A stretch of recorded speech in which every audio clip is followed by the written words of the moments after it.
Hi, it's Tristan, and in this video, I'm taking a look at the Canon PowerShot ELPH 340HS model. This is a fairly new model as of this video. It's only been out a few months, and it replaces the prior model, the 330HS. It's not a revolutionary upgrade, however, they did improve a few things with the camera that you might want to be aware of. Now, this video, I'm going to be focusing primarily on the video capabilities of this. I'm focusing this for people who want to use it to vlog with, to record YouTube videos with, and that sort of thing.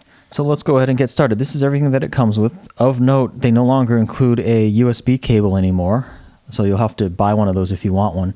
But it comes with a battery, which I've installed in the camera already, as well as my own SD card, which they do not include.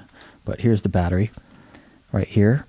Of note, if you plan to use this a lot, you might want to pick up some extra batteries, some aftermarket batteries. You can find them on places like Amazon for as little as $13 for two.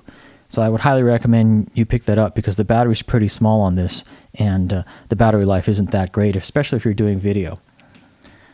Here's the battery charger here, which I like this style with the flip-up plug. And then, of course, you've got your instructions manual and warranty card, as well as a wrist strap. And here's the box that it comes in. Obviously, this one is black. The camera also comes in a silver as well as a purple. Some of the girls out there might like the purple one, which is pretty cool. So here's the camera up close. It now has a 12 times optical zoom. The prior model, the 330HS, only had a 10 times optical zoom. As you can see, the microphone hole is in the front of the camera, which provides very good audio when you're vlogging or for whatever you're recording. However, that has a little bit of a trade-off because it tends to pick up wind noise more than cameras with the microphones on top. So that's something you want to be aware of with this camera. If you're planning on using this camera a lot outdoors, such as at the beach or in windy environments, even between buildings in downtown, stuff like that, it's just something you want to be aware of. Your audio may be slightly ruined by wind noise, which I will try to show you a little bit later in this video because I have a good example of that. If I turn it on here, you can see it has a nice LCD screen, a big 3-inch LCD screen, which is quite nice. And all of the functions that you would want are nicely laid out. It's got an instant record button. You've got your playback button here where you can either play videos or watch the stills. You've also got a smartphone button here. This has built-in Wi-Fi. And with the right devices, you can actually send photos and presumably videos directly to your smartphone by pressing this button. So I'm not going to go through all of the internal menus system on this camera because I tend to think that makes for pretty boring video, and you can generally do that yourself when you get the camera. But I did want to show you just the overall layout of the camera. It fits very nicely in the hand.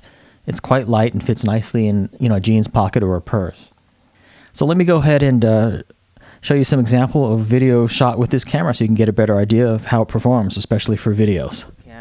This is sort of going to serve as a test also. This is the Canon ELPH PowerShot 340HS, and it's an improvement over the 330. I think they've actually improved the microphone on it, so the wind noise is better. Of course, you'll still get some wind noise. It's inevitable if you're in a real windy environment especially, but I think it's definitely an improvement. Some of you may remember the video I did on the 330HS, which had really bad wind noise in a similar situation as this, just walking around. Check out that video in my channel. I'll try to link to it. So I think this one sounds better. Alright, so in that last clip, it wasn't really that windy. It was a little breezy, not super windy though, and yet the audio still sort of cut out with a lot of wind noise. So that's something to be aware of with this camera. I'm now indoors, and it sounds a lot better, as you can hear. The audio when there is no wind is really quite good. So also the video is quite good because you've got that image stabilizer. So I'm holding the camera right now handheld, just sort of holding it up to my face, and as you can probably see, the video is pretty stable and not shaky or not that shaky. The image stabilization is doing quite a good job. Also, the image stabilization really comes in handy when you're shooting stills too, especially if you zoom in using the new 12x optical zoom, because that's a pretty big zoom. Let me see if I can show that to you. I'll just zoom in on some DVDs that I have here. So now I'm fully zoomed out, and I'm going to zoom in here all the way to 12x. So this is all the way to 12x optical zoom. You can see that that's a pretty good zoom, and I'm still handheld, and then the image stabilization is stabilizing the image. It's not real super shaky or anything, so that's nice. So now let me go ahead and zoom back out, and you can kind of see how far of a zoom that is. 12x is really quite nice, so this is zoomed all the way back out. So thanks for watching this video. This has been my short look with a video focus of the Canon PowerShot ELPH 340HS. I think it's a pretty worthy upgrade over the prior model, the 330HS. Although it's not a revolutionary upgrade, it certainly is an improvement. So it might be a camera that you might want to consider. See you in my next video. Thanks for watching.